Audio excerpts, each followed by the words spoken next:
أعوذ بالله من الشيطان الرجيم. بسم الله الرحمن الرحيم.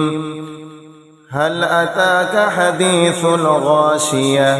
وجوه يومئذ خاشعة عاملة ناصبة تصلى نارا حامية تسقى من عين آنية ليس لهم طعام إلا من ضريع لا يسمن ولا يغني من جوع.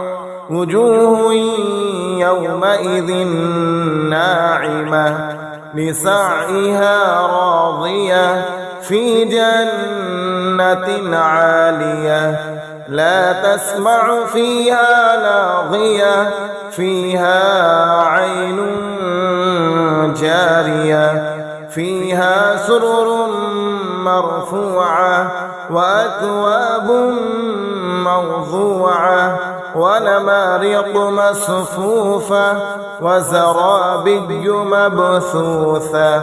أفلا ينظرون إلى الإبل كيف خلقت وإلى السماء كيف رفعت وإلى الجبال كيف نصبت وإلى الأرض كيف سطحت.